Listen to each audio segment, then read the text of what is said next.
आता आपण मंदिर उद्घाटन सोहळ्याची काही क्षणचित्र पाहूया आणि आपल्या 2002 सालच्या स्मृतींना उजाळा देऊया. श्री रामकृष्ण मंदिराची खास वैशिष्ट्ये श्रीयुत शेखर कुंभोजकर आपल्याला त्यांच्या भजनातून उलगडून दाखवणार आहेत. तेव्हा हा एक शब्द, स्वर आणि चित्र असा तिहेरी उत्सवाचा आपण एक आगळा वेगळा अनुभव घेऊया. रामकृष्ण गाऊ चला, रामकृष्ण गाऊ चला.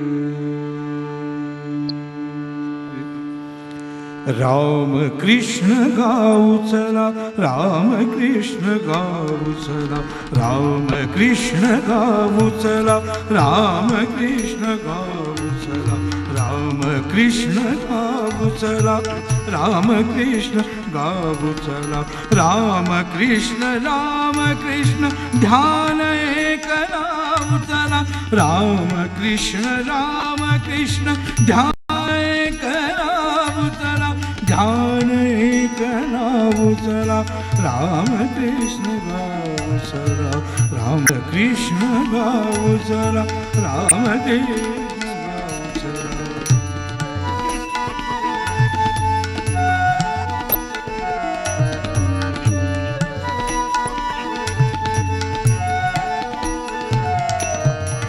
भेद भीती नाही जिथे, भय भीती नाही जिथे, भेद भीती नाही जिथे, भय भीती नाही जिथे, वसे परमहंस तिथे, वसे परमहंस तिथे, वसे परमहंस तिथे, त्या मंदिरी गाऊ चला, वसे परमहंस तिथे, त्या मंदिरी जाऊ चला, राम कृष्ण गाऊ चला, राम कृष्ण गाऊ चला, राम कृष्ण गाऊ चला, राम कृष्ण गाऊ चला.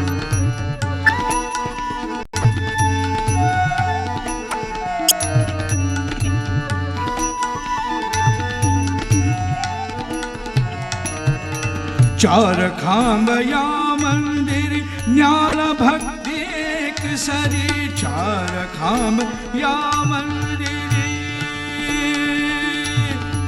आ हा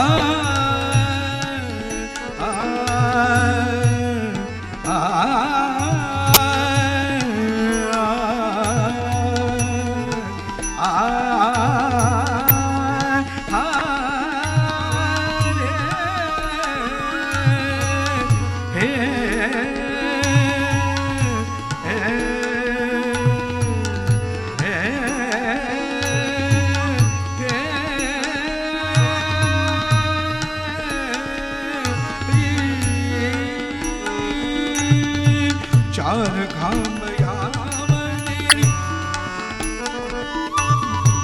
चार खांब या मंदिर, ज्ञान भक्ति एक सरी, चार खांब या मंदिर, ज्ञान भक्ति एक सरी, योग कर्म शेजारी, नांदत से पाऊसला, योग कर्म शेजारी, नांदत से पाऊसला, राम कृष्ण गाऊ चला, राम कृष्ण गाऊ चला, राम कृष्ण गाऊ चला, राम कृष्ण गाऊ चला.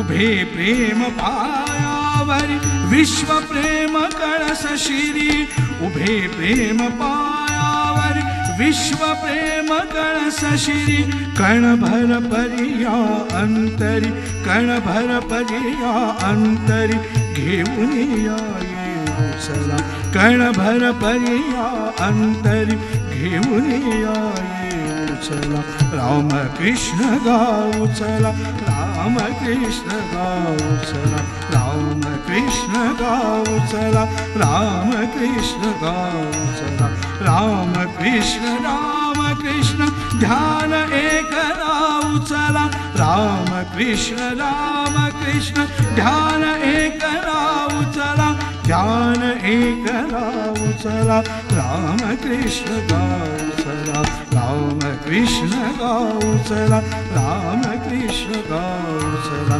राम कृष्ण गाऊ चला राम कृष्ण गाऊ चला राम कृष्ण गाऊ चला राम कृष्ण गाऊ. ज्याच्या पायापासून कळसापर्यंत प्रेम हेच सर्वांगानं फुलत गेलेलं आहे, ते मंदिर उभं राहिलेलं आपण पाहिलं. आता आपण त्या देवघरातल्या नंदादीपाला भेटणार आहोत. ते आहेत प्रदीप महाराज उर्फ स्वामी उत्सर्गानंदजी महाराज. नवीन मंदिरामध्ये पहिले पुजारी महाराज म्हणून त्यांची नियुक्ती झालेली होती. आता ते नुकत्याच झालेल्या औरंगाबाद रामकृष्ण मठात कार्यरत आहेत. पूर्वाश्रमापासून पुणे मठात येत असलेले आणि पुणे मठातच प्रवेश घेऊन मठवासी झालेले प्रदीप महाराज आपल्याला काही नवीन नाहीत. त्यांच्याकडून पुणे मठाची काही वैशिष्ट्ये आता आपण ऐकूया. प्रदीप महाराज. भगवान श्रीरामकृष्णांच्या कृपेने पुण्याच्या रामकृष्ण मठाला 25 वर्ष पूर्ण होत आहेत. त्यानिमित्त सिंहावलोकन करीत जर का या मठाच्या कार्याचा आढावा जर का आपण घेतला तर आपल्याला कळून येईल की या भावधारेच्या मराठीकरणात या केंद्राचा सिंहाचा वाटा आहे. आणि याला मुख्य कारण म्हणजे या मठाने सुरुवातीपासूनच मराठी भक्तांना विशेष प्राधान्य दिले आणि ज्ञानेश्वरी दासबोध या मराठी वेदवाङ्मयाला अनुसरून अनेक प्रवचनमाला आयोजित करून मराठी जनतेला कळवून दिले की ही भावधारा सर्वसमावेशक आहे, फक्त एक प्रांतीय आहे असे त्यांना वाटत नाही. आता इथल्या भक्तांना रामकृष्ण बंगाली आहेत असं अजिबात वाटत नाही. दुसरी गोष्ट म्हणजे इथे जे जे वरिष्ठ संन्यासी प्रवचनाकरता येत असत त्यांची प्रवचने सातारा, मिरज, सांगली, कोल्हापूर, अलिबाग, नगर, औरंगाबाद या वेगवेगळ्या ठिकाणी आयोजित करून या मठाने तिथल्या भक्तांची आध्यात्मिक जीवने चैतन्याने संचरित करून टाकली. हळूहळू तेथील केंद्रे संघटित झाली आणि आता पश्चिम महाराष्ट्रात विशेषतः या भावधारेचे एक जाळेच पसरलेले आहे. जसे भावधारेत या केंद्राचे एक योगदान आहे तसेच या भावधारेचा मूळ जो उत्स बेलूर मठ तिथे सुद्धा या मठाने एक योगदान दिले आहे. ते म्हणजे जवळजवळ 20 पेक्षा जास्ती त्यागी ब्रह्मचारी युवकांच्या जीवनाची आहुती या मठाने दिलेली आहे. आणि आश्चर्याची गोष्ट म्हणजे हे सगळे युवक मराठी नसून त्यामध्ये बंगाली, गुजराती, तमिळ, उडीसा, मल्याळी या सर्वांचा समावेश आहे. त्यामुळे आपण समजू शकतो की या केंद्राने जरी मराठी संस्कृती अंगीकारली असली तरी हा मठ फक्त मराठी लोकांपुरताच मर्यादित राहिलेला नसून श्रीरामकृष्णांच्या आदर्शाप्रमाणे सर्वसमावेशक आहे. आजच्या या शुभदिनी आपण श्रीरामकृष्णांना प्रार्थना करू की पुण्याचे हे केंद्र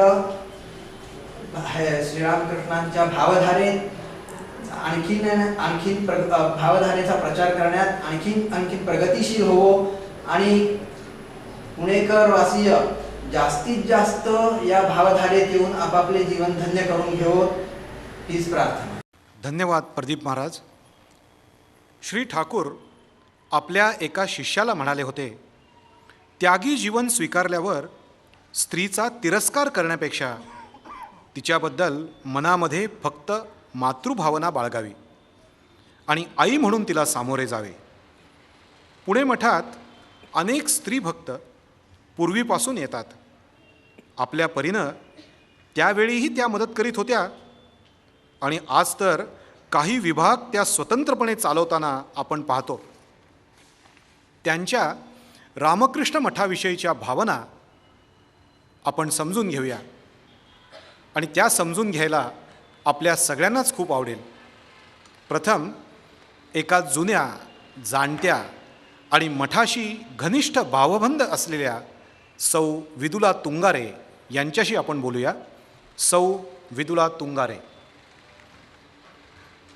विदुलाताई, मठातल्या सेवेमध्ये कुटुंब प्रमुखाचा अधिक वेळ जाऊ शकतो आणि घराकडे पुरेसा वेळ देता येत नाही.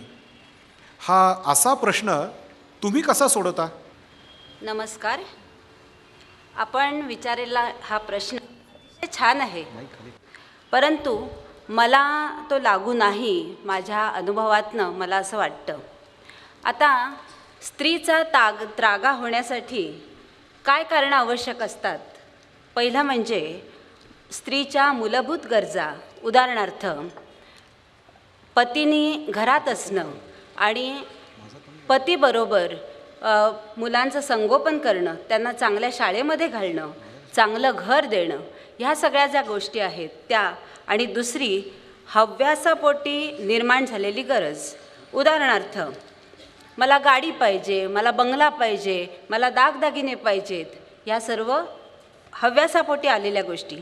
ह्या जर गरजा स्त्रीच्या पूर्ण झाल्या नाहीत तर तिचा नक्कीच त्रागा होऊ शकतो.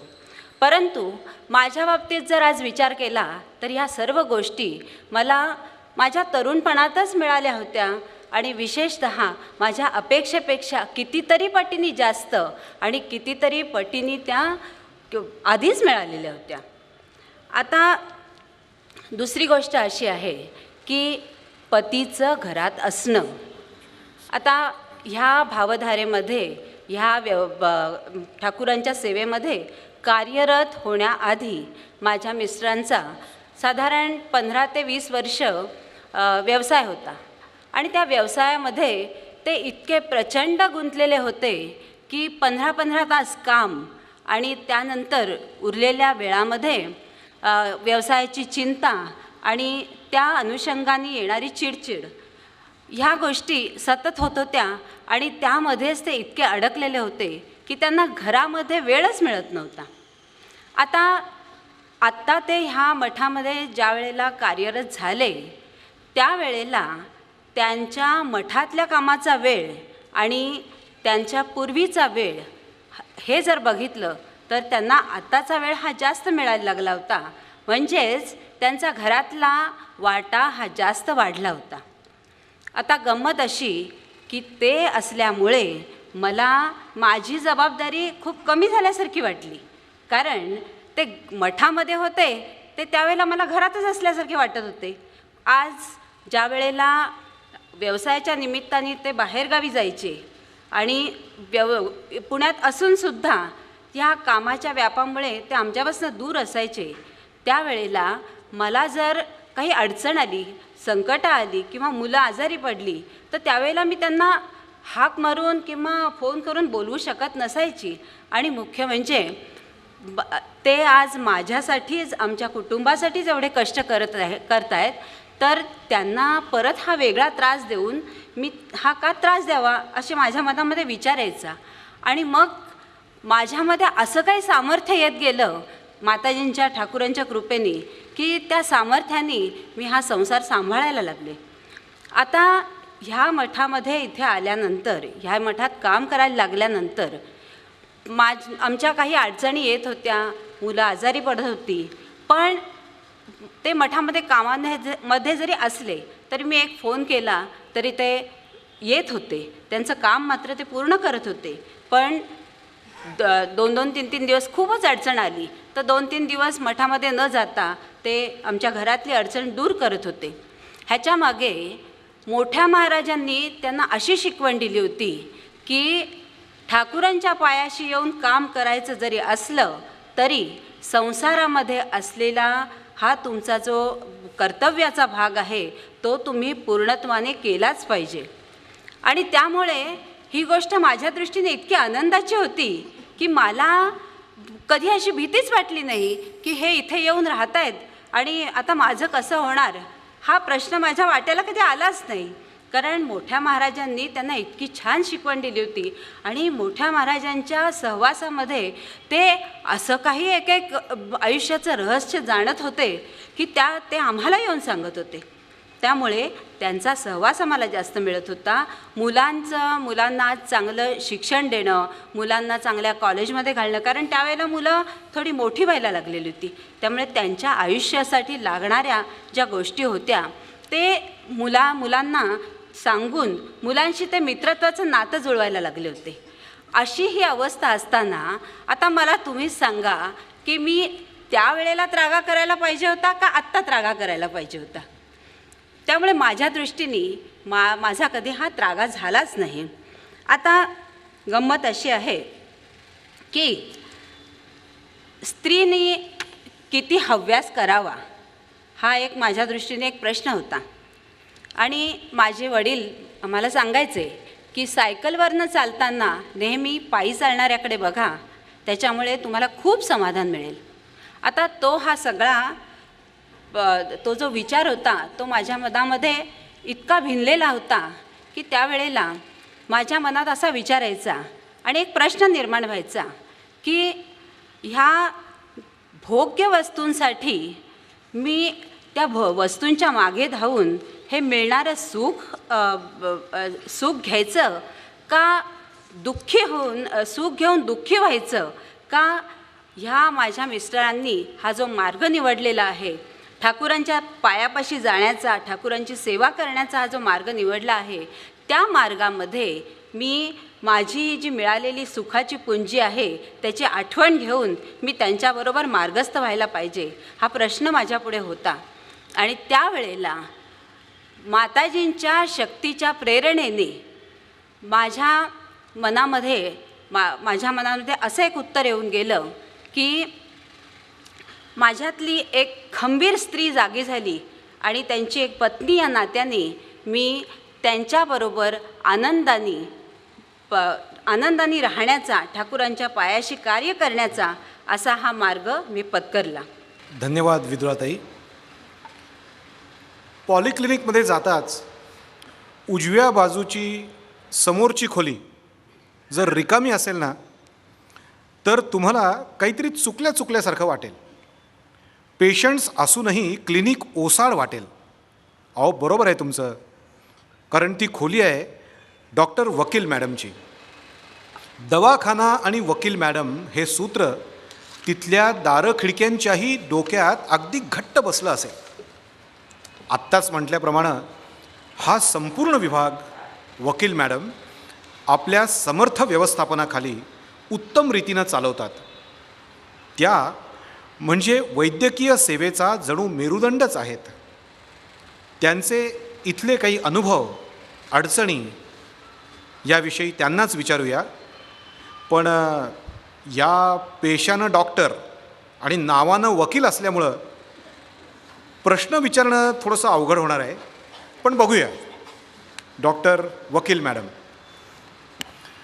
वकील madam, as you already know, service to man is service to God is the highest ideal of Ramakrishna Math. Would you please share your own experiences in implementing this ideal in practice?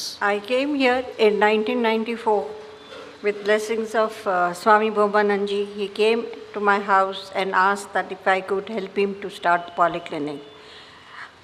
As I said yes, and when I came down here, Dr. Runwal and Dr. Dhananjay Kelkar got a concept of starting a polyclinic and not an ordinary clinic. So with that idea in mind, and I being a Bombayite, I was not knowing any doctors in Pune, and with their help, I have been able to establish this work. Swamiji has been always been helping me out because there was nobody whom I could go and ask him. So he would guide me at all time. So with all volunteers which I got with me, we started the work, we have been established the things, and then Swamiji also made it a point to see that donors were available, and I got to start all the departments that today I am very proud to say that we have 19 departments. It's like a mini OPD in this mutt.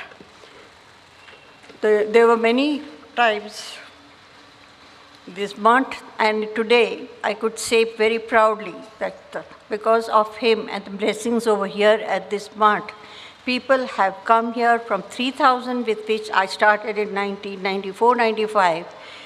The people have been here. Now I get a patient's 1 lakh and more. And that is the service that I get. I've been able to do it with the help of my staff, doctors who have been attending here, and they have never tried to disappoint any of my patients and any of the works that we undertake. With that in mind, and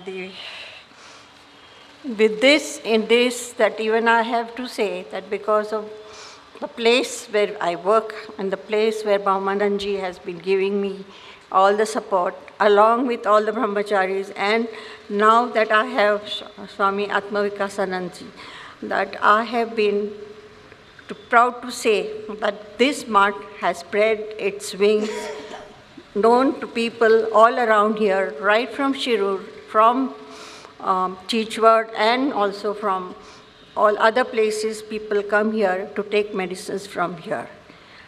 Next is this, that I have to give you few episodes which we say. When he says that I'm a vakil, I'm not by profession vakil, but at times in this matter we have to do vakilgiri also. So, being a professional, there have been, as far as patients are concerned, episodes were many. I can't enumerate all of them because it has been a pleasure to find a lot of people coming with their woes and wants and things. But a few things that once 2 or 3 beggars came from Seagull roadside and came down here, and they said, we can't see, could you help us to get our eye set right? They had cataracts. Send them to them. I said, see, I cannot go with you to the hospital. You have to look after that. I can give you the free treatment. And you won't believe, 3 of them, one got the operation done, second stood by them, the second got done, the third stood by them, and then by the end, all the 3 got their operations done. And since then, I haven't seen them because they must be well. We don't want to see them again here. And after that, I had found there was another patient, another woman staying right at Lokmanya Road on the streets. She came to know, and she came down here, I can't see. I said, okay, I'll get it done, but you must have somebody to be with you in the hospital. She says, I have nobody, and if nobody is there, what will you do? In a place where I am sitting here, I had no way to say no. I said, okay. I told Santosh Palerao, please go with this lady, get her operation be done, stay with her, do all whatever she wants you to do, take your food also over there, pay the money, and the patient, as usual, what demanded so many things from him. He came back and told me, Madam, this is too much. Somebody is coming and asking me to dharam karne mein dhaat padti hai, waisa baat ho gayi.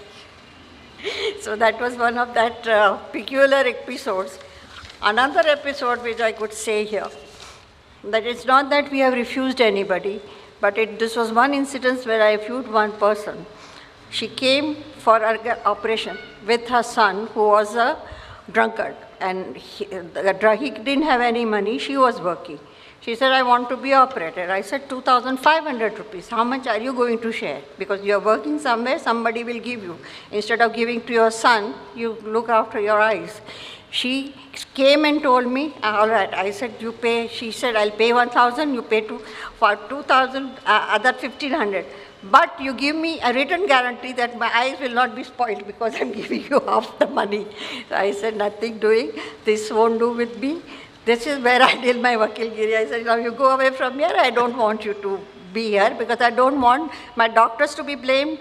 Eventually, if you are all right also, you will come and tell me this is the thing. I sent her to H.V. Desai Hospital there after this. So that is the plight of Appu. There was another lady who says, I've got nobody in the house, I've got nobody, you came me to the hospital, you do this for me. I said, that also is not possible because here I have all people, cannot go after people. So there are types of people that we come across and we do not know how much we can help them and what we cannot help them with. So that is and varieties of people come. There is not in the plight of the poor people, there is the plight of middle class people also nowadays. And they also come crying for asking for concessions. We have no go, but that is where we have to give them also. The higher middle class and the higher these are not coming. So that doesn't come into my purview of saying anything to them. But there are some people who have liked our doctors and they come. And affording patients, there have been few instances, and they asked me that, can you give us concession? I said, whom would you want, for what purpose, what are you doing? I am an electrical engineer with the municipality. I said, how much do you earn? So you can't do something for your father? Isn't your father who has brought you to this stage? They just put their face down, went away, paid all the money to the doctors, and did the thing. So we have to do that also. That is the thing what I have to do.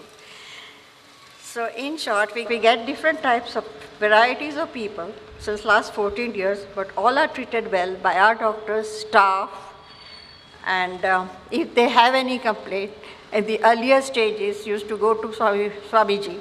Now they go to Atma Vikasananji, that we have complaints again, this. So we all try to solve them out. We have also started because two things that Swamiji wanted me to do in the stages in 94, which I was not able to do, was to start the rural center as well as to give some money to the patients to help them in the operations and all, which was done after 2004, which helped me to do that. And another two incidents I can say, in all these 14 years, we got two people who died in this clinic itself. And it was a nightmare for this place. One patient, no problem, he came to see Dr. C.K. Kelkar. He fell, I made him sleep and he died there and then. That person's wife was there and she was flabbergasted. Doctor himself was flabbergasted. He says, what do I do? I said, nothing. We have to do whatever process is to be done. The son could not do anything. Son's friend came and we helped them out into getting it, got the ambulance, sent the patient home. They did all these things. Next day they phoned me and said, it was thanks to you that we have been able to ward off any of these problems. Second person was, she came only for sonography and she died on the steps of my polyclinic. And there you can see when she went, people who started coming, doctor was her relative. They told me if you could give a certificate. Yes, I said I can. I called Dinanath Hospitals, this thing, gave everything, whatever, got the certificates, everything. Will you give? I said, yeah, I have no problem, provided you are not going to make any problem. I want the family to do that. Write all these things, that we have no problem, otherwise this will go straight for postmortem. There were 50 people standing outside on the gates of this place, outside the mart. I said, only two people, when I came to, I said, only two people get in, talk to me, what you want. They made me and other doctors sit till 4 hours. It's like doing. One fellow was from Ruby Hospital because he was relative to them. I can do this is foul play, this, that. I said, do what you like. I give you 15 minutes. If you want to do it now 15 minutes, or I am calling the police now here in this premises. Then you decide. Then they came round and said, so this was my another Vakil Gili, I did it over here, and I could solve the problem, and they went away. and no post-mortem was done. The patient got, she dies here and he calls us that we have killed her. I said, that's not mine. So this is how we get various people, and I think I have to thank the month for giving me this opportunity to run the place, and I am doing as the best of my ability. And we were doing it as volunteers, and as everybody said, Swamiji was very strict. He used to make me every month count how many pins you have used, how many this you have used, how many papers and stationeries have gone. We used to satisfy him at all. We started satisfying him at all the angles, and he has been satisfied. I hope till date that he has nothing to complain against us for doing this. So with this things, I take your leave, and thank you very much. Thank you very much वकील madam. अगदी कडकडून भूक लागलेली असावी आणि स्वयंपाकघरात शिरल्यावर जर प्रसन्न चेहऱ्यानं तुमच्यापुढे भाकरी जरी आली तरी ती आनंदानं खाल्ली जाईल. खरं आहे ना? मठातल्या स्वयंपाकघरात सुद्धा सुहास्यानं स्वागत करणारा आणि आईच्या मायेनं वाढणारा असा एक चेहरा आहे. तो म्हणजे स्वामी सुहास्यानंद. नाही कळलं? अहो आपले रघु महाराज हो. कोरडी भाकरी होती तेव्हाही वाढण्यामध्ये तीच माया होती, आणि आज पंचपक्वान्न असली तरी माया तीच आहे. या मठाच्या आईच्या काही खमंग तर काही गोड आठवणी ऐकायला कुणाला बरं आवडणार नाही? आदरणीय रघु महाराज. जननीं शारदां देवीं रामकृष्णं जगद्गुरुं पादपद्मे त्रयोषित्वा प्रणमामि मुहुर्मुहुः. रघु महाराज, सुरुवातीपासून आजही आपण स्वयंपाकघराची जबाबदारी सांभाळत आहात. त्यावेळी खूप काटकसरीनं स्वयंपाकघर चालवायला लागत असे. तेव्हाची एखादी मजेदार आठवण सांगू शकाल का? 20-22 साल पहले की बात है. हम उस समय आश्रम चलाने के टाइम किचन में तेल लाना पड़ता था हमको. हम कंजूसी नहीं करता था. कितना ज़रूरी आश्रम का किचन में इस्तेमाल करने के लिए कितना ज़रूरी है उतना तेल लाता था. ज़्यादा लाते थे नहीं. और कभी कभी महाराज पूछते थे इतना तेल खर्चा क्यों हो गया ऐसा. इसके लिए एक बार मीटिंग भी लिया था. 2 ब्रह्मचारी ऑलरेडी आके बैठ गए थे. मैं किचन में काम कर रहा था, उधर से बुलाया तेल के बारे में पूछने के लिए. ठीक, मैं 2-3 बार बता के मैं उनको निकल के आ गया. इतना वो तो भी मैं कभी कभी तेल बचा के रखता था. हमारा 1-2 ब्रह्मचारी थे, अभी तो बड़ा सन्यासी हो गया, मेरे साथ में थे वही. वो महाराज कभी गाँव गए तो तेल बचा के रखता था मैं. कभी महाराज गाँव गया, अब मैं एक ब्रह्मचारी मेरे बहुत फेट था मेरे साथ. रघुराम कुछ बनाना खिलाओ ना हमको, ऐसा पूछते थे वही. क्यों? अब घर से आए हो तो अच्छा खा के आए रहते. इधर थोड़ा सा नए लोग रहते. इच्छा बच्चे लोग तो है ना हम लोग, तभी तब तरुण थे. इच्छा लगता था हम खाने के लिए. ठीक है मैं बना के खिलाऊंगा, महाराज गाँव जाने दो पहले. गया गाँव, ऑलरेडी गया. तो गाँव जाने के बाद कुछ तो पकौड़ा कुछ बना के खिलाता था. देखिए हमारा ब्रदरहुड में इतना आनंद मिलता था. ये खाने में मीनिंग इसमें इतना है, खाने में मुख्य नहीं, लेकिन हम लोग मिलजुल के इतना आनंद में रहता था कुछ मिलने में. और एक मज़ेदार घटना है म्हणजे महाराज कभी कभी एक बार बाजी का रेट बहुत बढ़ गए थे. महाराज बोले देखो बाजी का रेट बढ़ गया, हम तो उन्होंने उनका जो मैंने बनाया हुआ एक बाजी हम कभी ज़िंदगी में देखा भी नहीं, बनाया भी नहीं. ऐसा बाजी था वही. कैसा बाजी म्हणजे फूल गोभी का पत्ता, और पत्ता के पीछे का बाजी बना बोले मुझे. और कभी सोचा भी नहीं सकता बाजी को. तो कभी बना नहीं, मैं टाल दिया उसको बनाने के लिए. तो महाराज छोड़ेगा नहीं, आगे पीछे लग गए महाराज. फिर लगे पूरा पीछे, आखिर में बनाना पड़ा हमको. कौन से पत्ती? फूल गोभी के पीछे एकदम कौड़ा पत्ती रहते हैं. उनका जो मैं नागपुर में थे सब बनाया भी होगा, खिलाया भी होगा, अच्छा बनाया होगा कभी, लेकिन हम तो बना नहीं सकता. हम कभी ज़िंदगी में देखा भी नहीं. हमारा पूर्व आश्रम के माँ सिखाए भी नहीं. ये महाराज में बनाया होगा, कभी बना के खिलाया होगा, अच्छा लगा होगा, लेकिन मैं बना के खिलाया. उनका मान रखने के लिए मैं बना के खिलाया. किसको खिलाया? उनको खिलाया. हमारा ब्रह्मचर्य हमारे लोग तो एक तो खाए नहीं, मैं तो खाए भी नहीं. और महाराज ने रूम में खाना देते थे उनको, उन्होंने जरूर खाया, लेकिन उन्होंने बताया ना इसलिए खा लिया उन्होंने. फिर क्या हो गया, इतना भी नहीं, बाजी बाजी फिर कभी भी महाराज बाजी बना के खिलाओ नहीं, ऐसा बोले नहीं। तो हम भी उसके बाद बाबा हम बच गया, ऐसा हो गया हमारा बात अभी। आणखी एक घटना आहे हमारा, एक घटना म्हणजे बाजी कभी कभी महाराज क्या करते थे, डस्टबिन जाके देखते थे डस्टबिन में क्या क्या फेंका है ऐसा, और बाजी में क्या क्या फेंका ऐसा। उस समय नौकर लोग नहीं थे, हम 2 ब्रह्मचारी थे, हम एक थे, मैं सभी ब्रह्मचारी थे। ब्रह्मचारी लोग बाजी काट के देते थे, बाजी हम लोग इस टाइम कभी कभी गलती होते है, कभी कभी नया बच्चे थे, अच्छा घर में पढ़े लिखे बच्चे, कभी काटा भी नहीं, जाके एकदम बाजी काटने के लगा दिया महाराज ने। तो फिर हम बाजी काटते, कभी गलती से बाजी कचड़े में फेंक देते थे, ऐसे भी फेंक देता होगा, कचड़े में फेंकते थे, वो बोल नहीं सकता, लेकिन ऐसा कोई फेंकेगा नहीं, लेकिन गलती से फेंकते हैं। महाराज बोलते थे बुला के, वो बुला के भी नहीं, जाके देखते थे बीच में, जाके कहते उसमें जाके लेके आते थे बाजी। वो देखो बाजी तुम फेंक दिया, तुम्हारा साथ में काम करे ना, वो फेंक दिया, तो उनको दिखा दो उनको। क्यों?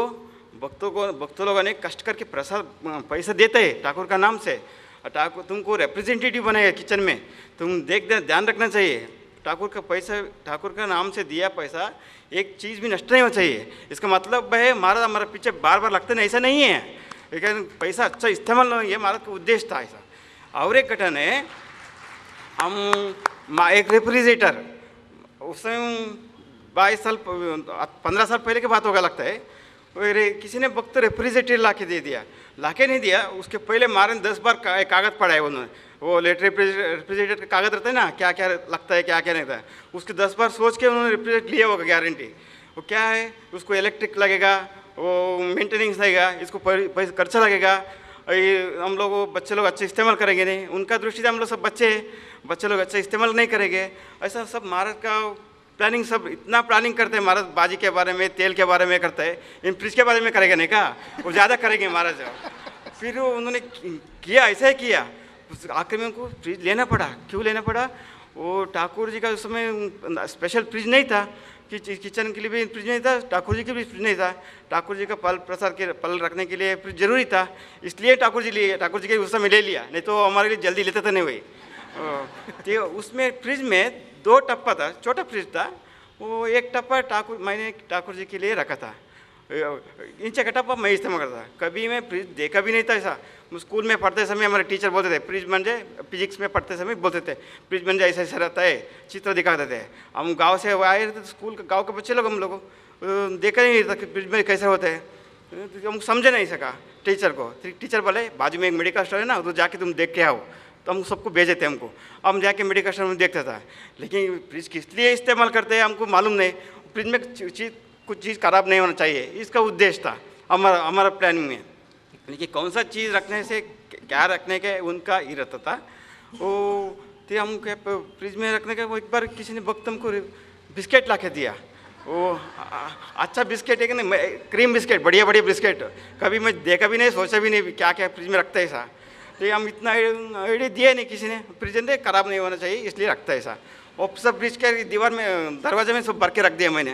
फिर कुछ दिन के लिए कुछ अचानक मेरे ब्रह्मचारी मार लोगों को याद आया, रघुराम तुम बिस्किट दिए तो वक्त दिए नहीं हमको, तुम कहाँ रख दिया? नहीं खराब नहीं होना चाहिए, हम खाएंगे, फ्रिज में आओ निकाल के फ्रिज में रख दिया, देखो खराब नहीं होना चाहिए इसलिए मैं फ्रिज में रख दिया, तुम ले लो, आओ निकाल के दे दिया। सभी मारा लोग हंसने लिया। इतना बोल के मेरा वाणी को समाप्त करता हूँ। जय राम कृष्ण। धन्यवाद रघु महाराज। मंदिरात बसलेली श्री श्री माँ कधी या रूपात येऊन जेव घालते, तर कधी त्या रूपात जाऊन आजारपणात औषध पाण्याची काळजी घेते। तिची आपल्या संतानाविषयी असलेली ही दक्षता, हे अपार प्रेम पाहून म्हणावंसं वाटतं, जयतु माते जयतु जननी, जयतु माते जयतु जननी।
जयतु माते जयतु जननी जयतु माते जयतु जननी रक्ष रक्षत ईश्वरी रक्ष रक्षत ईश्वरी जयतु माते जयतु जयतु माते जयतु जननी रक्ष रक्षत ईश्वरी तमविनाशिनि मोहनाशिनि तमविनाशिनि मोहनाशिनि जयतु हे परमेश्वरी जयतु माते जयतु जननी रक्ष रक्षत ईश्वरी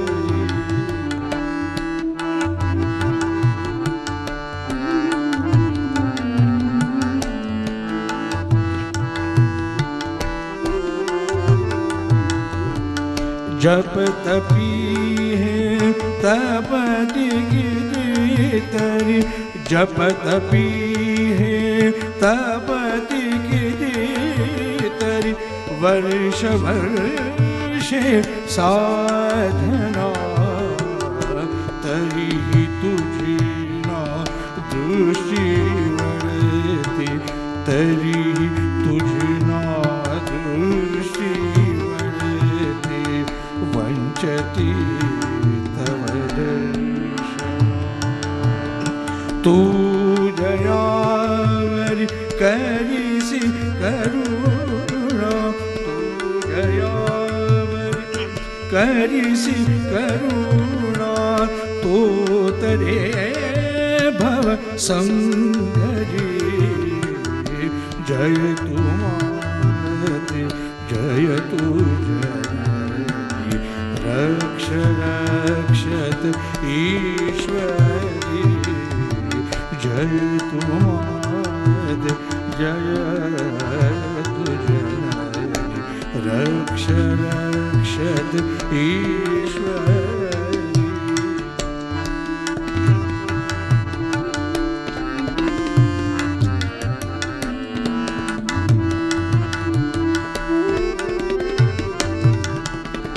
मूढमी अज्ञानमी कधी मूढमी अज्ञानमी कधी नाही केली अर्चना वादिया टाकुरी किती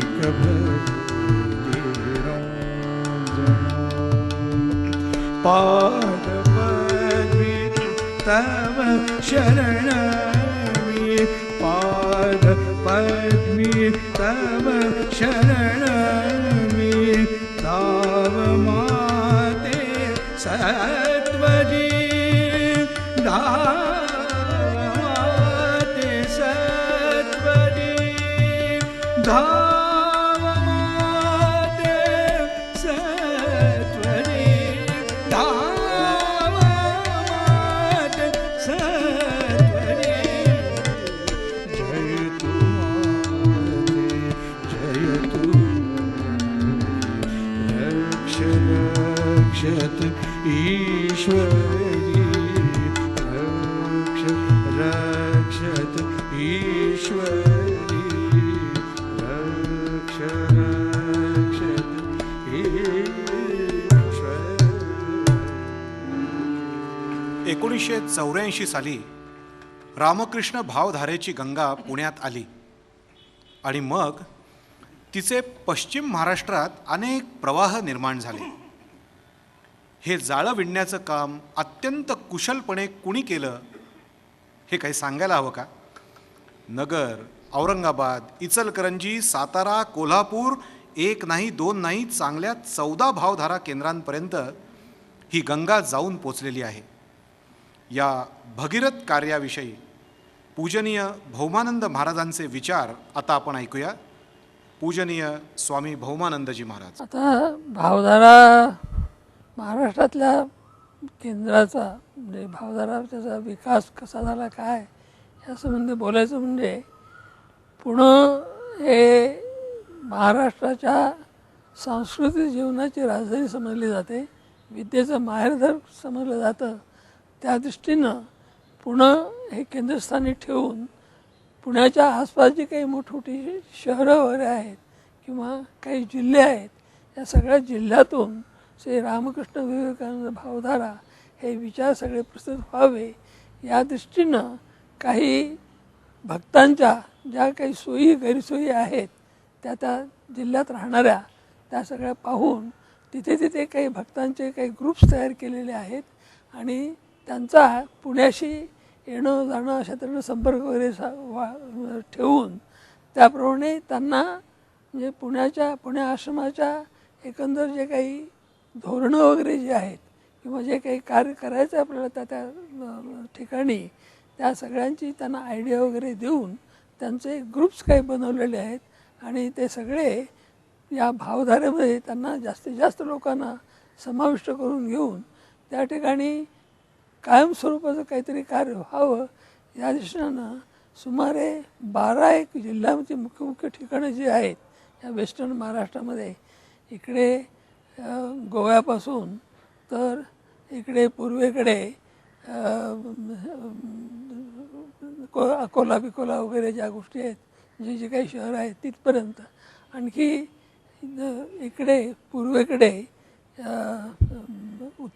उत्तरेकडे नाशिक आणि दक्षिणेकडे कोल्हापूर वगैरे अशी ठिकाणं, याच्यामध्ये जिथे काही मोठी शहरं किंवा आपल्या भक्तांचे काही ग्रुप्स वगैरे आहेत त्या ठिकाणी सुमारे जवळ या वेस्टर्न महाराष्ट्रामध्ये 12 केंद्र अशी हळूहळू निर्माण झालेली आहेत आणि त्या ठिकाणी इथले म्हणजे जे काही इथे साधू वगैरे जे आहेत किंवा मी स्वतः पुष्कळ ठिकाणी जाऊन तिथल्या लोकांना प्रोत्साहन देऊन कशा प्रकारचं काम आपल्याला करायचं आहे, रामकृष्ण विवेकानंद भावधारा म्हणजे काय आणि ते कशासाठी याचं काम सुरू झालं, कुठे सुरू झालं, या सगळ्या गोष्टींचं नीटपणे हे करून आपल्याला हे व्यवस्थितपणे या सगळ्यांचं आयोजन करून याची या गेल्या जवळजवळ या 25 वर्षामध्ये या वेस्टर्न महाराष्ट्रामध्ये सुमारे 12 केंद्रांची निर्मिती अशी झालेली आहे आणि पुष्कळ ठिकाणी म्हणजे रेग्युलर त्यांच्या स्वतःच्या वास्तू तयार झालेल्या आहेत. काही ठिकाणी जागा वगैरे त्यांनी विकत घेतलेली आहे आणि अशा तऱ्हेनं त्याला एक स्थायी स्वरूप देण्याच्या दृष्टीनं आमचे सगळे प्रयत्न आहेत. त्यासाठी माझे इथले जे सहकारी आहेत किंवा इथे येणारे निरनिराळ्या प्रांतातून आणखी देशाच्या निरनिराळ्या भागातून जे काही संन्यासी विचारवंत साधू वगैरे जे येतात त्यांना या सगळ्या ठिकाणी घेऊन जाऊन त्या ठिकाणी तिथल्या लोकांचा परिचय व्हावा आणि त्या रामकृष्ण संघ म्हणजे काय आहे, ते कशासाठी म्हणजे अवतरले होते आणि काय आहे हे सगळी नीट कल्पना देऊन त्यांच्या माध्यमातून या सगळ्या जो रामकृष्ण विवेकानंद भावधारा नावाची एक संस्था, ही केंद्रीय संस्था आहे, त्याचं महाराष्ट्रात हे होण्यासाठी म्हणून हे चालू केलेलं आहे आणि ते व्यवस्थितपणे काम चालू झालेलं आहे. आता त्याच्यामुळे मी पूर्णपणे समाधानी आहे. धन्यवाद स्वामीजी. या भावधारा केंद्रांच्यापैकी इचलकरंजी या केंद्रातून एक प्रतिनिधी आपल्याकडे आलेले आहेत. त्यांच्याशी संवाद करून या भावधारा केंद्रांच्या विषयी त्यांच्याकडूनच माहिती घेऊया. इचलकरंजीचे श्री सत्यनारायण ओझा. ओझा साहेब, भावधारा केंद्र चालवत असताना अनेक अडचणींना तोंड द्यावं लागतं. त्यासाठी पुणे मठाची जी काही आपल्याला मदत मिळते त्याविषयी एखादा अनुभव सांगाल का? भावधारा केंद्र चालवताना पुणे मठाची मदत मिळते आणि त्याच्याबद्दलचा एखादा अनुभव बरेच आहेत ते सांगणार आहे. पण त्याच्यापूर्वी मूळ भावधारा केंद्रांचं काम चालतं असं जे म्हटलं जातं आणि ते आमच्याकडून चालवलं जातं असंही म्हटलं जातं, त्याबद्दल थोडंसं सांगू इच्छितो. प्रत्येक घरामध्ये त्या घरची आई ज्या वेळेला स्वयंपाकघरामध्ये स्वयंपाक करत असते किंवा चहा करत असते, त्यावेळेला घरामध्ये असलेली एक लहान छोकरी जवळ येते आणि म्हणते की आई मी करणार. आईला माहीत असतं की ही करणार काही नाही आहे, परंतु हिला करायला सोपवावं तर मला लागेल. करायला सोपवलं तर ही जास्तीत जास्त काय करेल, चहा तर मागं उभी राहून मीच करणार, कप बशांच्या संख्येमध्ये एखादी संख्या कमी होईल एवढं काम ही जरूर करेल. त्याच पद्धतीनं मला असं वाटतं बंधूंनो की भावधारा केंद्रांचं काम जे चालतं ते खरं म्हणजे माझ्या डाव्या बाजूला बसलेले जे परमपूज्य भोमानंद महाराज आहेत किंवा त्यांचे सहकारी आहेत, या मठांच्या तर्फे आणि साधूंच्या तर्फेच चालतं. आमच्यासारख्यांना ते करण्यासाठी म्हणजे एखादी कपबशी कमी करण्यासाठी परवानगी दिली जाते, हेच महत्त्वाचं असं मी समजतो. आता विशेषतः एखादा अनुभव सांगण्याबद्दल मला सांगण्यात आलं. इचलकरंजी सेंटरबद्दल सांगायचं झालं तर 86मध्ये सुरू झालेलं हे सेंटर सुरुवातीच्या 12 वर्षामध्ये 5 दिवसाची विवेकानंद जयंती व्याख्यानमाला घेण्यापलीकडं काही करत नव्हतं. आता त्या व्याख्यानमालेचं स्वरूपात जर सांगायचं तर पहिल्या दिवशीचं व्याख्यान द्यायचं परमपूज्य भोमानंद महाराजांनी, दुसऱ्या दिवशीचं व्याख्यान द्यायचं शारदा मठाच्या माताजी परमपूज्य योगप्राणा माताजी, तिसऱ्या दिवशी महाराजांच्याच सांगण्यावरून भालेराव सरांनी आणि त्याच्यानंतरचे 2 वक्तेही पाठवायचे महाराजांनीच. म्हणजे ही व्याख्यानमाला कोण चालवायचं आपण समजू शकता. आमच्या प्रायव्हेट केंद्रांच्यामधलं बऱ्याच वेळेला महत्त्वाचा टप्पा मानला जातो की त्या केंद्राची एखादी वास्तू आहे काय. आत्ताच महाराजांनी सांगितलं, केंद्र सुरू झाल्यानंतर 12 वर्षानं आमच्या सत्संग भुवनची वास्तू उभं करण्याचं ठरलं आणि ते ठरलं म्हणण्यापेक्षाही आमच्या अध्यक्षांची एक रिकामी जागा एकानं अतिक्रमण करून बळकावलेली आणि योगायोगानं पावसामुळं ती त्याची इमारत पडल्यानंतर आमच्या अध्यक्षांनी आणि त्यांच्यासोबत जाऊन माझ्यासारख्याने ती जागा जाऊन ताब्यात घेतली. तो दिवस रामनवमीच्या पहिला म्हणजे अष्टमीचा दिवस आणि दुसऱ्या दिवशी पुणे मठामध्ये परमपूज्य गणानंदजी महाराजांच्या हस्ते इथल्या मंदिराची पायाभरणी होती. आणि त्या पायाभरणीच्या वेळेला महाराजांना आम्ही सांगितलं की असं रिकामी जागा आमच्या ताब्यात काल आलेली आहे आणि आज आम्ही तिथं पायाभरणी करतो आहोत म्हणजे करणारे तिथं करतायत, आम्ही इथं पुण्यात आहोत. आणि महाराजांनी गणानंद महाराजांना त्या तशा गडबडीत विनंती करून गणानंद महाराजांच्या हस्ते आमच्या सत्संग भुवनची भूमिपूजन आणि पायाभरणी पुणे मठाच्या प्रांगणामध्ये झाली. त्या कार्यक्रमाचे यजमान होते परमपूज्य भोमानंद महाराज, भूमी होती पुणे मठाची आणि ते भवन उभं करण्याची जबाबदारी आता आपण समजू शकता की कोणी आपल्या खांद्यावर घेतलेली होती. ही झाली एक वस्तू. जी वास्तू त्यानंतर माझ्या समजुतीनं 19 मार्चला सुरुवात झाली होती, 1 जुलैला पूर्ण झाली आणि महाराजांनी स्वतः येऊन त्या ठिकाणी ठाकूरमा स्वामीजींच्या प्रतिमा स्थापन केल्या. दुसरी वास्तू गेल्याच वर्षी आम्ही 6 वर्षापासून एका झोपडपट्टीमध्ये आमच्या मंडळातर्फे दवाखाना चालवतो. त्या दवाखान्यासाठी एक भक्तांनी जागा दिली आणि तिथं दवाखाना उभा करायचा होता. त्यावेळी पुन्हा त्या जमिनीवर पूर्वी एकाचं नाव कूळ म्हणून लागलेलं त्या ग्रस्ताचा उपद्रव सुरू झाला. त्यामुळे एखाद्याच्या हस्ते कार्यक्रम जाहीर करावा आणि त्याची पत्रिका काढावी अशी परिस्थिती नाही आणि भूमिपूजन तर करायचं. तेव्हा आम्ही पुन्हा तोच मुहूर्त निवडला आणि परवा आपल्या पुणे मठामध्ये रामनवमीला जी पायाभरणी झाली रामकृष्ण मठ आणि मिशनचे परमउपाध्यक्ष स्मरणानंद महाराज यांच्या हस्ते विज्ञान प्रबोधिनीच्या इमारतीची, त्यावेळेला त्याच पद्धतीनं आमच्या इथले 2 भक्त इथं आले आणि महाराजांच्या आज्ञेप्रमाणे ते त्या वास्तूची ब्ल्यूप्रिंट घेऊन आलेले होते. त्या ब्ल्यूप्रिंटवर इथं विधीपूर्वक एका वेगळ्या टेबलवर ती ब्ल्यूप्रिंट ठेवून परमपूज्य स्मरणानंद महाराजांच्याकडून त्याच्यावर भूमिपूजन आणि पायाभरणीचा कार्यक्रम महाराजांनी करून घेतला. त्याही कार्यक्रमाचे यजमान परमपूज्य भौमानंद महाराज होते. भूमी पुणे मठाची होती आणि इचलकरंजीतल्या त्या जागेवरची भूमिपूजन आणि पायाभरणी या ठिकाणी झाली.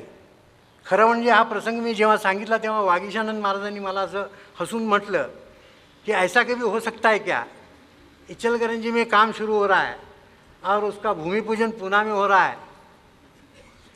तर बंधूनो, त्याही इमारतीला 6 महिन्यामध्ये पूर्णत्व आलं आणि 7 डिसेंबरला त्या ठिकाणी दवाखान्याची सुरुवात झाली. उद्घाटनासाठी महाराजांनीच परमपूज्य गौतमानंद महाराजांना आणलं होतं.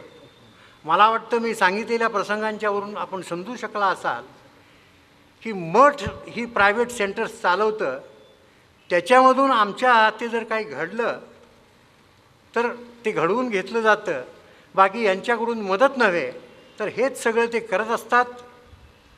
आणि ठाकूरमा स्वामीजींच्या कृपेनं करणारे असे मातापिता सदस्य महाराज आम्हाला लाभले, हे मी माझं भाग्य समजतो. आणि त्या भाग्याचाच एक भाग म्हणून आपल्याला सांगता येईल की माझ्यासारख्या इचलकरंजीसारखं तालुक्याचंही ठिकाण नव्हे, जिल्ह्याचंही ठिकाण नव्हे, अशा ठिकाणच्या प्रायव्हेट सेंटरचा एक कार्यकर्ता पुण्यासारख्या या मठाच्या प्रांगणामध्ये ज्यांच्या चरणापाशी बसून फक्त ऐकायचं एवढंच भाग्य लाभलं म्हणून स्वतःला फार मोठं भाग्यवान समजावं, त्याला मला आज त्यांच्या शेजारी या पोडियमवर उभं राहून बोलण्याची संधी प्राप्त झाली. हे सुद्धा मी समजतो की या मठामुळं आणि महाराजांच्या आपणा सर्वांच्या माझ्यासारख्यांच्यावरच्या प्रेमामुळं शक्य झालं. एवढं बोलून मी माझ्या वाणीला विराम देतो. धन्यवाद. धन्यवाद ओझासाहेब. भावधारा केंद्रांच्या तर्फे रामकृष्ण विचार जसा विस्तारत जात आहे त्याचप्रमाणे पुणे मठाशी संलग्न असलेल्या काही जणांनी याविषयी ग्रंथरचनाही केलेली आहे. रामकृष्ण मठाचा मराठी पुस्तक प्रकाशन विभाग हा नागपूर मठाकडे सोपवलेला आहे. त्यामुळे पुण्यातील या लेखकांच्या रचना नागपूर मठाकडून प्रकाशित झालेल्या आहेत. त्यांच्या श्रेयनामावलीत पूजनीय भौमानंदजी महाराज, डॉक्टर वी रा करंदीकर, सौ शकुंतला पुंडे, डॉक्टर स्वर्णलता भिशीकर, डॉक्टर सुरुची पांडे असे काही मान्यवर आहेत. डॉक्टर गो ना नातू यांनी सुमारे 7 ग्रंथांच्या निर्देशसूची परिश्रमपूर्वक तयार करून नागपूर मठाकडे पाठवलेल्या आहेत.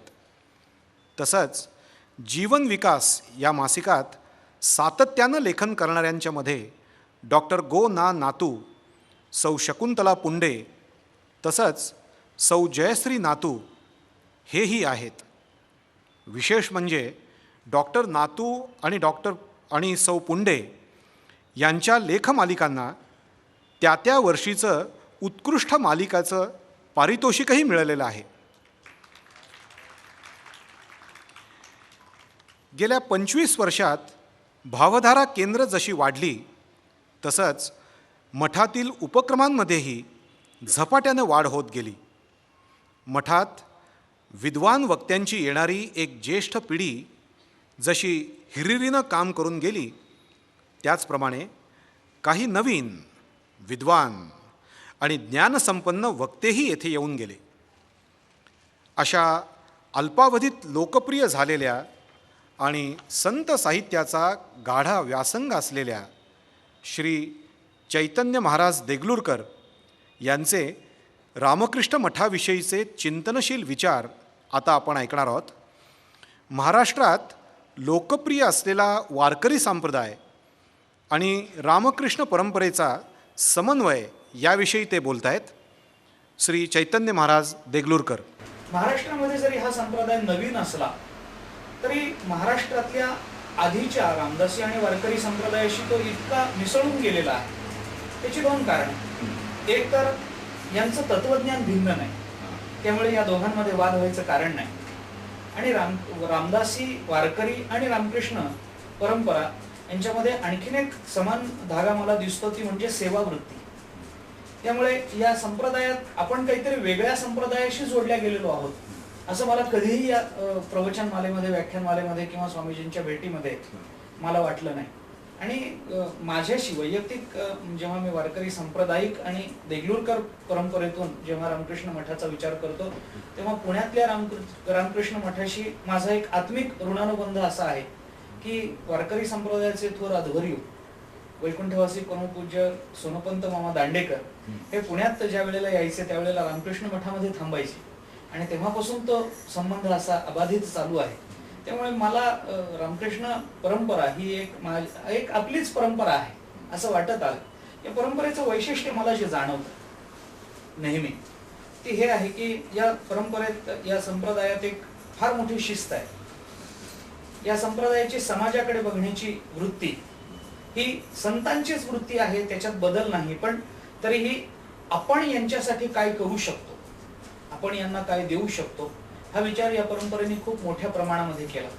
आणि दुसरं म्हणजे या संप्रदायाने, रामकृष्ण संप्रदायाने समाजातल्या सर्व घटकांना जरी जवळ केलेलं असलं तरी सुद्धा विशेषतः युवकांना अधिकाधिक जवळ करून त्यांना घडवायचं कार्य या संप्रदायाने जेवढ्या मोठ्या प्रमाणामध्ये केलंय तेवढं कार्य फार क्वचित ठिकाणी आपल्याला पाहायला सापडतं. आणि हेच कदाचित या संप्रदायाचं वैशिष्ट्य असावं असं मला वाटतं. धन्यवाद देगलूरकर महाराज. आपण पुणेकर लोक नवचैतन्याचं जसं उत्स्फूर्तपणे स्वागत करतो तसंच अमूल्य जुन्याला सोन्यासारखं सांभाळतो. या अल्बममधील अशी काही सुवर्णचित्र आता आपण पाहणार आहोत. आध्यात्मिक शिबिर. पुणे मठात आध्यात्मिक शिबिर म्हणजे भक्त, अभ्यासू, व्यासंगी आणि नौखेही या सर्वांच्याच दृष्टीनं एक पर्वणीच. आध्यात्मिक शिबिराचं नाव काढताच एक नाव तुम्हा सर्वांच्या मनात सहजपणे आलेलं असणार आणि ते म्हणजे स्वामी योगात्मानंद उर्फ पुणेकरांना आदरणीय, श्रद्धेय आणि प्रियही असणारे राजीव महाराज. तुम्ही म्हणाल, अहो प्रिय म्हणजे इतके की त्यांचे चिमटेही आम्हाला रेशमी वाटतात आणि त्यांची ती जरा वळणदार भाषाही आमच्या कानाला गोड गोड वाटते. या साऱ्याबरोबरच आतून बाहेरून प्रेमळ असलेला हा संन्याशी ज्ञान विज्ञान संपन्न आणि तपःपूतही आहे. त्यांच्याकडून पुणे मठाच्या काही नव्या आणि जुन्या आठवणी ऐकूया. स्वामी योगात्मानंदजी महाराज. स्वामी भौमानंद जेव्हा आता इकडे पुण्यात आले तेव्हा त्यांना अर्थातच पुण्याच्या वातावरणाची कल्पना होतीच, परंतु पुण्याला ज्या प्रकारची कार्य तिथे आवश्यक होती, उपयुक्त होती, ती कार्य काही त्यांना प्रत्यक्ष त्या सगळ्याचा अनुभव होता असं नाही, परंतु त्यांनी अतिशय कुशलतेनं स्वतःच्या व्यवहारामध्ये, स्वतःच्या एकंदर विचारसरणीमध्ये तो बदल घडवून आणून इथल्या लोकांसाठी, इथल्या एकंदर सांस्कृतिक पार्श्वभूमीवरती योग्य ठरेल असं कार्य उभं केलं. आणि ही अतिशय गौरवास्पद अशी गोष्ट आहे की एखादी व्यक्ती आपल्या ज्या अनेक सवयी जडलेल्या असतात किंवा अनेक प्रकारची ज्या वैचारिक मर्यादा तयार झालेल्या असतात त्या झुगारून देऊन नवीन वैचारिक परंपरांच्या पुढे त्यांना सामोरं जाऊन त्यांना आपलंसं करून आणि तिथे हे छान कार्य उभं करू शकतो. तर हीच एक फार महत्त्वाची गोष्ट आहे की तत्व सनातन असतं, परंतु त्याचं रूपायन हे त्या पार्श्वभूमीच्या अनुरूप असं करावं लागत असतं. जसं एकच वीज असते, परंतु ती कुठे प्रकाश देते, कुठे वारा देते, कुठे उष्णता देते, कुठे थंडी देते. तर तद्वतच हे सनातन तत्व जे आहे ते नाना पार्श्वभूमींवरती त्या प्रकारे कार्य करत असतं. तर म्हणून मला वाटतं की या बाबतीत आपण बघायला पाहिजे की स्वामी भौमानंद जेव्हा नागपूरला आधी होते बरेच वर्ष, आणि जेव्हा ते नागपूरमध्ये त्यांनी अनेक प्रकारची कार्य केलेली होती, अनेक लोकांशी त्यांचा संपर्क आलेला होता, अनेक अनुभव त्यांनी जमा केलेला होता, आध्यात्मिक धन त्यांनी बरंच त्याचा संग्रह केलेला होता. आता जेव्हा ते पुण्यात आले तर परिस्थिती नवीन होती, तिथल्या कार्यांची आवश्यकता वेगळी होती, आणि त्या सगळ्याचा विचार करून त्यांनी बघितलं की काय करणं योग्य आहे आणि त्या परिस्थितीला अनुकूल होईल, अनुरूप होईल अशा प्रकारे आपल्या कार्याची योजना आखली आणि ती कार्यान्वित केली. धन्यवाद स्वामीजी. याशिवाय पुण्याशी संबंधित अनेक ब्रह्मचारी, संन्यासी देशभर विखुरलेले आहेत. अनेक भक्त भावधारा केंद्रात निष्ठेनं कार्यरत आहेत, किंवा पुण्यातही अनेक जण मठाच्या कार्यांमध्ये मनःपूर्वक योगदान करीत असतात. कुणी नित्य तर कुणी नैमित्तिक. या साऱ्यांचाच उल्लेख वेळेअभावी करणं शक्य झालेलं नाही याची आम्हाला सखेद जाणीव आहे. 25 वर्षांची मठाची ही वाटचाल म्हणजे जणू हा 25 पानांचा अल्बम. परंतु यातील मुखपृष्ठावरचं पान म्हणजे मठाचे अध्यक्ष पूजनीय भौमानंदजी महाराज यांच्याशिवाय ही वाटचाल, हा अल्बम पूर्ण होणार नाही.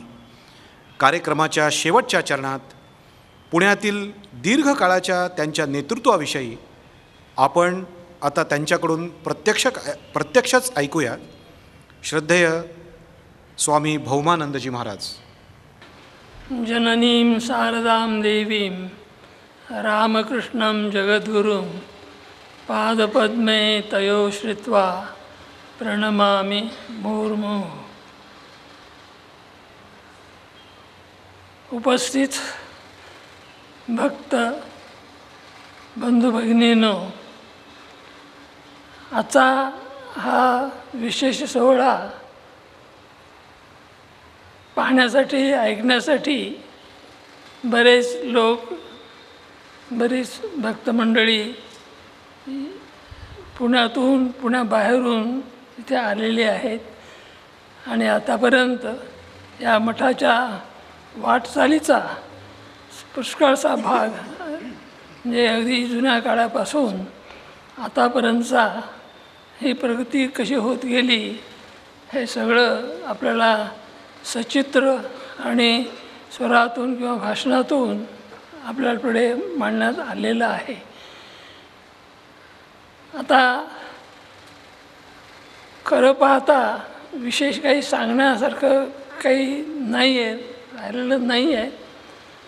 पण काहीतरी या निमित्तानं विशेष काही सांगावं म्हटलं तर वास्तविक काही आठवणी सांगाव्याशा वाटतात. तर एक छोटीशी गोष्ट, पण या सगळ्या या पाठीमागे ज्या एका महान शक्तीने मला प्रेरणा देऊन माझे कार्य करून घेतलं, ती म्हणजे श्री रामकृष्णांचे डायरेक्ट शिष्य महापुरुष महाराज, त्यांचे शिष्य स्वामी भास्करेश्वरानंद महाराज, त्यांच्या हाताखाली माझं हे व्यक्तिमत्व तयार झालेलं आहे. आणि त्यांच्याच प्रेरणेनं, त्यांच्याच पुष्कळशा त्यांच्या चरित्रातून, त्यांच्या उपदेशातून जे काही मला थोडंफार शिकायला मिळालं, त्या शिकवणीतून माझं जीवन असं घडलेलं आहे. आणि त्याच्यातूनच मला जे काही इथलं करायला मिळालं, जे काही प्रगती वगैरे करायला मिळाली, त्याचं सगळं श्रेय मी स्वामी भास्करेश्वरांच्या चरणी अर्पण करतो.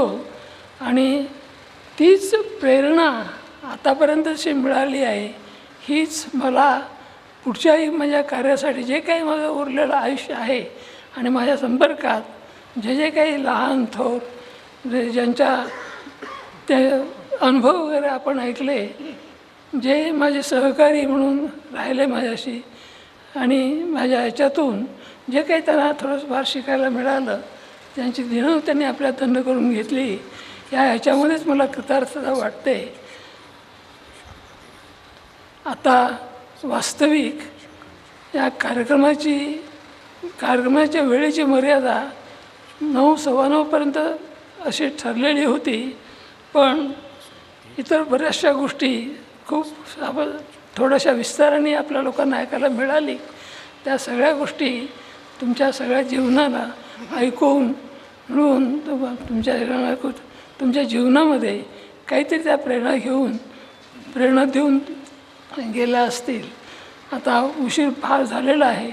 तुमची सगळ्यांची जीवनं धन्य होत त्यासाठी सर्वत्र सुखिनः सन्तु, सर्वे सन्तु निरामयाः, सर्वे भद्राणि पश्यन्तु, मा कश्चित् दुःखमाप्नुयात्, अशी मी त्या भगवंताच्या चरणी प्रार्थना करून माझे हे 2 शब्द पूर्ण करतो. धन्यवाद स्वामीजी. या स्मृतितरंग कार्यक्रमाच्या निवेदनाचं लेखन सौ जयश्री नातू यांनी केलेलं होतं. यात श्री शेखर कुंभोजकर यांनी गायलेल्या भजनांना शब्दबद्ध केलं होतं, तेही जयश्री नातू यांनीच. आणि भजनांना स्वरबद्ध केलं होतं सौ अंजली धोपावकर यांनी. या सर्वांचेच मनपूर्वक आभार. श्री रामकृष्णांच्या सर्व कार्यामागे उभी असलेली त्यांची शक्ती श्री शारदा देवी आजही साऱ्या मठ मिशन शाखांच्या पाठीशी उभ्या आहेत. आपल्या या जन्मजन्मांतरीच्या आईकडे अंतःकरणापासून एक मागणं मागून या स्मृतितरंग कार्यक्रमाची सांगता करूया. तुझ्या पादपद्मी मन हे विसावो, तुझ्या पादपद्मी मन हे विसावो.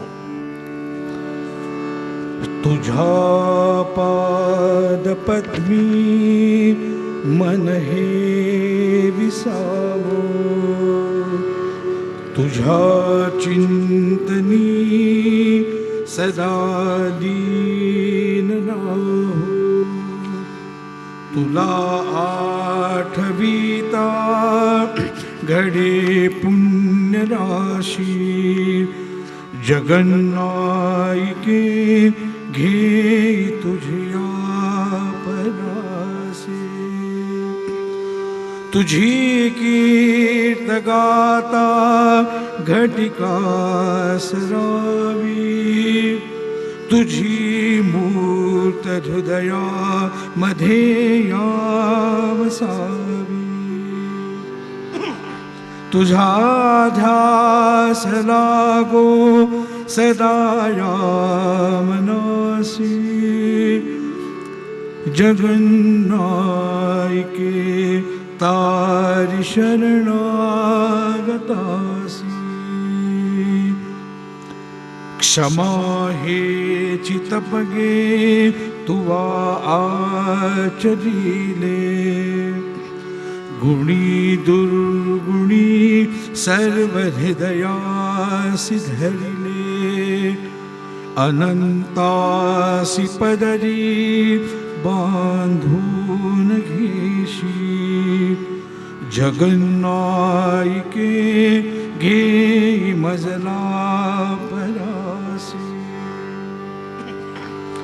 युगानु युगांची तू आहेस आई, तुझे दे करू हे सदा भाग दे.